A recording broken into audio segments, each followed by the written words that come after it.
ಎಷ್ಟು ಮೂಮೆಂಟ್ ಇದೆ ಇದು ನೋಡಿ ಡಾಕ್ಟರ್ ರೆಡ್ಡಿ. ಸೊ ಆಲ್ಮೋಸ್ಟ್ 80 ಇತ್ತಂತ ಅನ್ಸುತ್ತೆ ವ್ಯಾಲ್ಯೂ.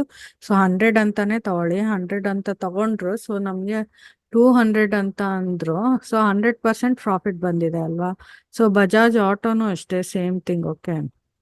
ಸೊ ಆದ್ರೆ ನಾನು ತಗೊಂಡಿದ್ದು ಟ್ರೇಡ್ ಓನ್ಲಿ ಡಾಕ್ಟರ್ ರೆಡ್ಡಿ. ಯಾಕಂದ್ರೆ ನಾನು ಅವತ್ತು ಅನಾಲಿಸಿಸ್ ಮಾಡಿದ ದಿವಸ ಸೆಲ್ಲರ್ಸ್ ರೇಷಿಯೋ ತುಂಬಾ ಚೆನ್ನಾಗಿತ್ತು ಡಾಕ್ಟರ್ ರೆಡ್ಡಿಗೆ. ಯಾರು ಬಜಾಜ್ ಆಟೋ ಅಷ್ಟಕ್ಕಷ್ಟೇ ಇತ್ತು. So that's why I skip Bajaj auto. Okay. So I took only trade of doctor Reddy. ಮತ್ತೆ ಒಂದು ಸ್ಟೇಟ್ಮೆಂಟ್ ಲೆಡ್ಜರ್ ಶೇರ್ ಮಾಡ್ತಾ ಇದ್ದೀನಿ. ನಾನು ನಿಮ್ಗೆ ನೆನಪಿದ್ಯಾ ಲಾಸ್ಟ್ ಟೈಮ್ ನಾನು 5000 ಅಕೌಂಟ್ ಒಂದು ಶೇರ್ ಮಾಡ್ತಾ ಇದ್ದೀನಿ ಅಂತ ಹೇಳಿದೆ. ಇದು ನಂದೇ ಅಕೌಂಟ್.